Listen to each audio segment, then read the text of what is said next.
เร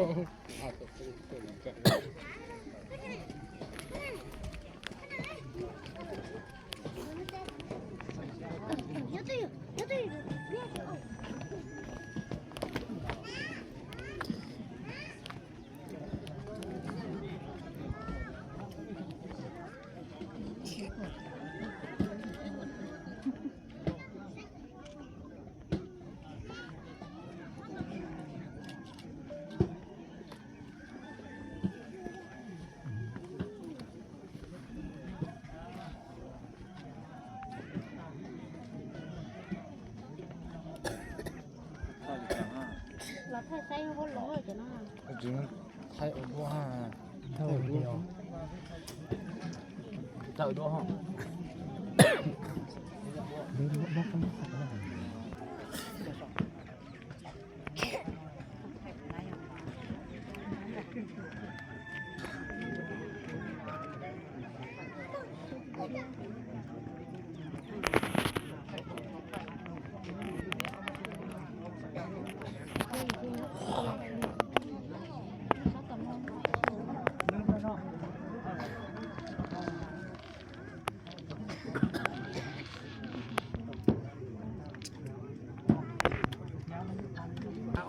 ไปทางนี้ไปทางนี้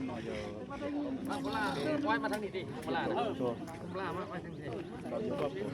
ไปทางค้างนี่คนตามตัวนี้ตัวจนเรียนได้เชนเราหลังมาจีถ้าตัวจนได้เช้าแบบก็เพื่อนจีจุ้งเดียวสมองมันกัด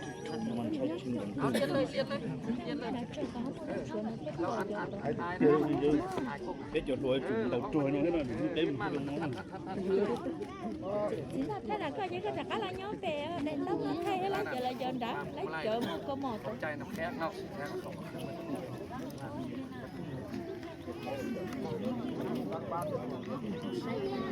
ก็จะตั้งบ้านบ้านมันต้นนี้เลยให้บ้านนะ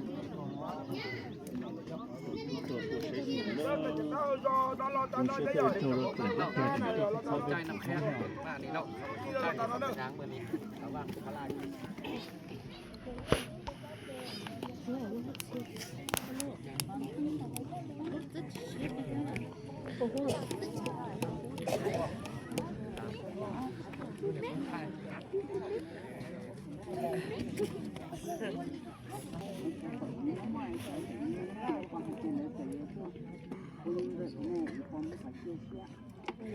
Ủa, có luôn gì mình đã được tốt. Nó to.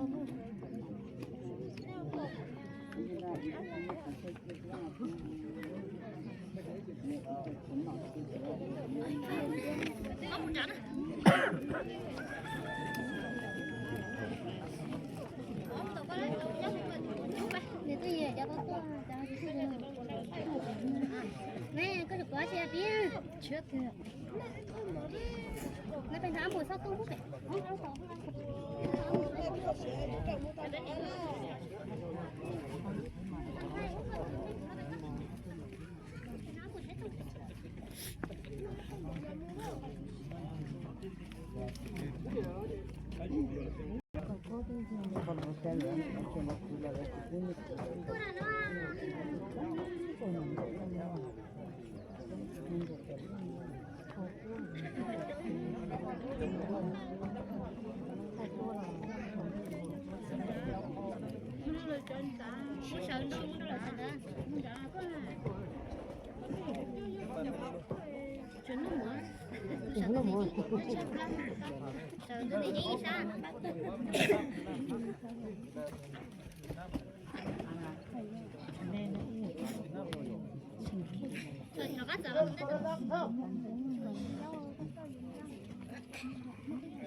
trên đó cái gì cao phải đi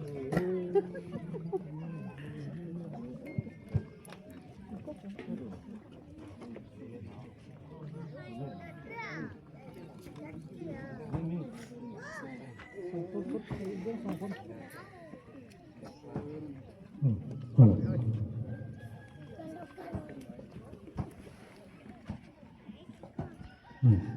รียบวุฒ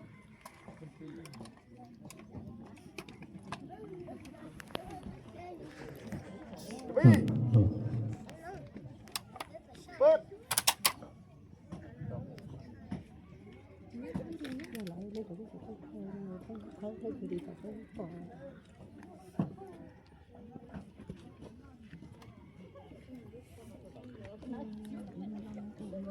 เรียนบรรดาฐาน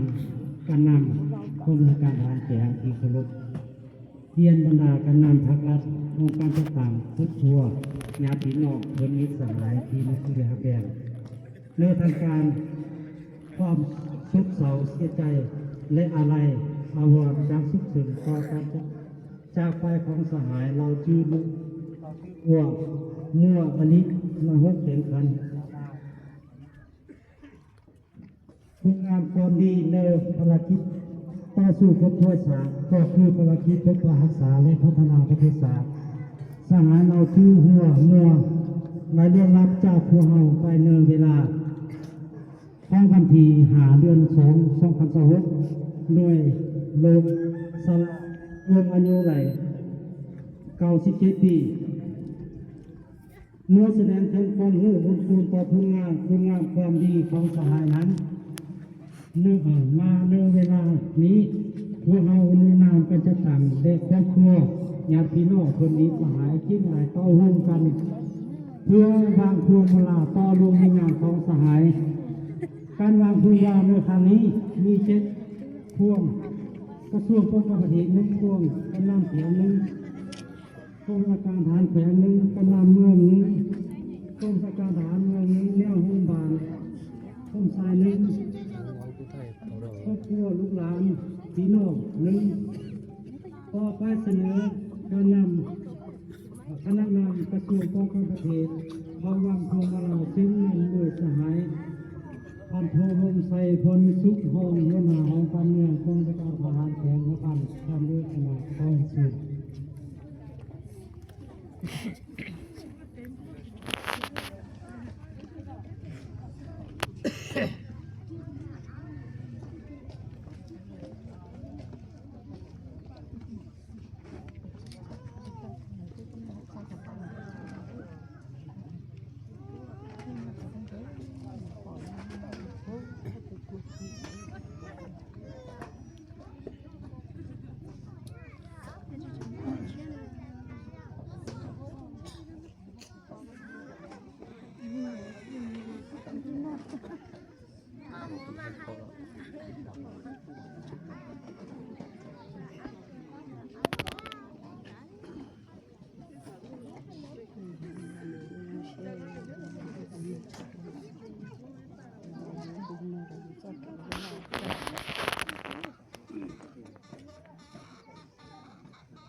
เป็นกำลังเสียงคณะนำเสียงของอันคงบ้านเครื่องลา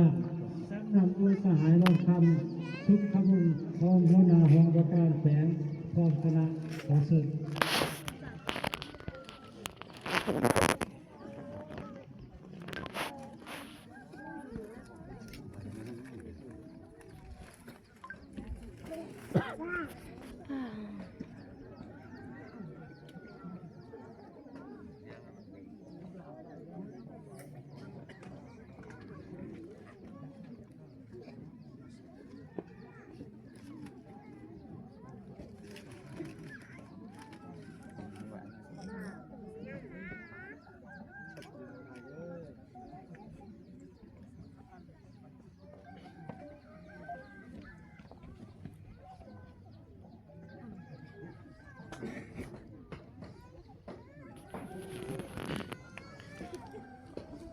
ต่อไปเสนอ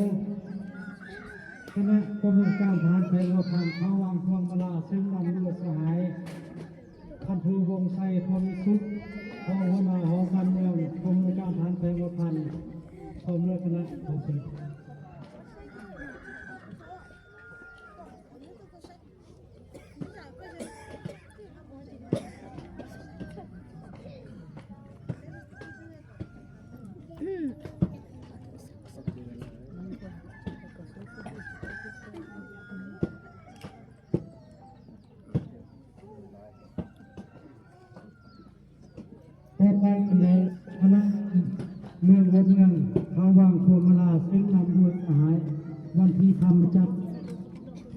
ประจำพักเมืองหัวเมืองพรมเลยคณะขอเชิญ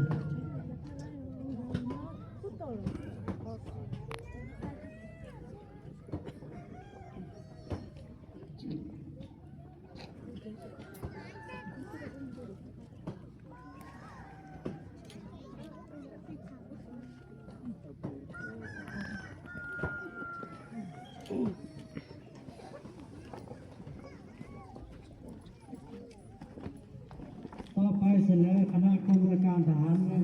ทางบางพวงมาลาซึ่งนำด้วยสหาย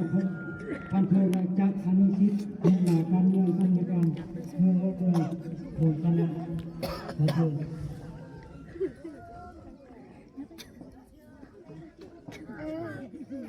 Kalau lo bisa kerja apa aja? Kasih tahu.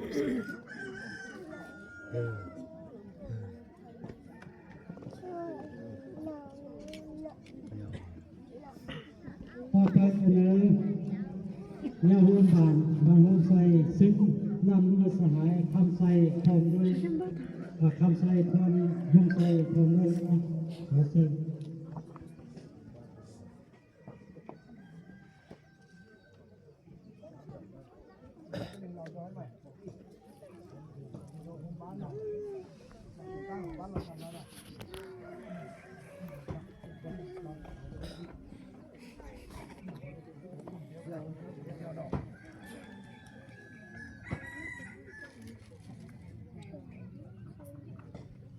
ต่อไปเสนอครอบครัวญาติพี่น้องลูกหลานนะเขาวางพวงหลาเขาเอง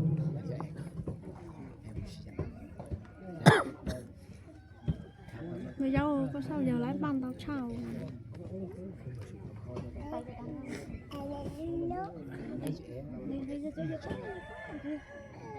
Vâng, vâng, đấy là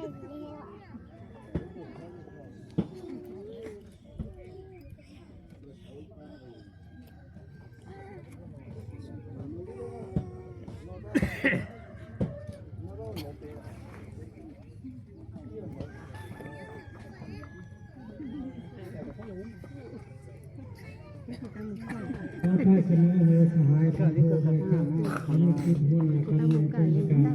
ทหารเมืองรถเมืองเป็นทางบทบาท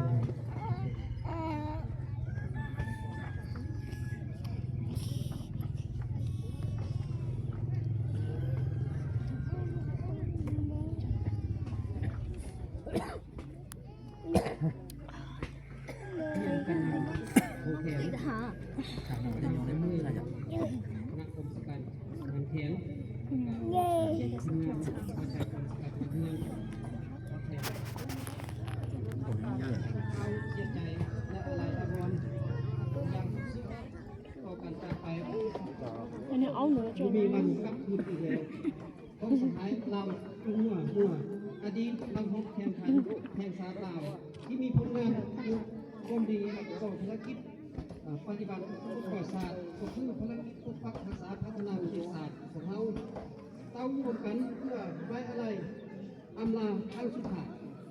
สหายลาวจิวหัวเมื่อเกิดวันที่10 เดือน 6 ปี1929ด้วยครอบครัวสาวให้นาที่บ้านห้วยยองเมืองเสมือแห่งพันเป็นบุตรของข้าวจูเซ็งหัวและนางสีทองมีอายุดอกพวกกัน6 คนยิง2และสร้างครอบครัวกับนางยัวท่อปัจจุบันอยู่บ้านหุ่นทรายเมืองแถวพันย้อนความเข้มแข็งของจักรพรรดิทหารหายได้ตัดสินใจเอาชีวิตอันมีแน่นของตนเข้าร่วมการปฏิบัติในที่4 เดือน 3 ปี 1953เข้ากองร้อนที่4 เดือน 3 ปี 1953การฝึกไปการคุ้นก็ล้อมตัวเองดังนั้นสหายจริงใดต้องซ้ำซิกตอนนั้นภาษาพัฒนาเศรษฐศาสตร์โดยเฉพาะเมนอยู่ในกรุงเทพเรียกงานกรมการศาสตร์ป้องกันสงบสหายจึงได้รับการยกย่องจากภาครัฐและประเทศศาสตร์โดยผู้การยกย่องที่เกี่ยวได้รับการยกย่อง มี15เบอร์บอก15ใบบรรดาสหายที่ฮักแพงตลอดระยะที่สหายเราจิ้วหัวมั่วได้เจ็บป่วยและการจะตั้งครอบครัวญาติพี่น้องและท่านหมอก็ได้เอาใจเสื้อเบื้องแยงใกล้ชิดและช่วยเหลือกอบกู้เอาสหายยังบ่มีวันแล้วว่าเสพนะครับต้องทำต่อสู้เอาขอชุดจำผลงานความงามความดีให้ไว้อยู่ในอย่างบ่มีวันลุกไปชื่อเสียงและผลงานของสหายเรียนติดขั้นตอนนาทีประวัติศาสตร์ของการปฏิบัติภาษาธิปไตยก็คือปกปักรักษาพัฒนาประเทศชาติซึ่งจะอยู่ในความทรงจำของเรา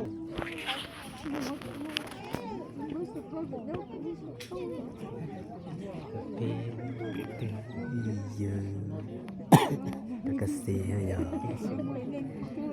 Dia kasih. Ya.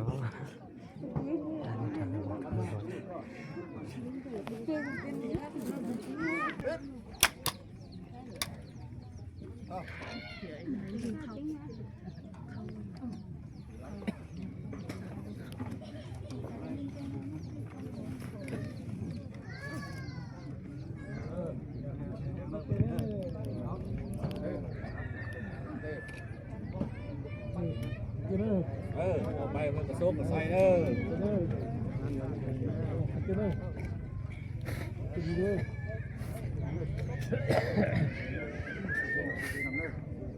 Hãy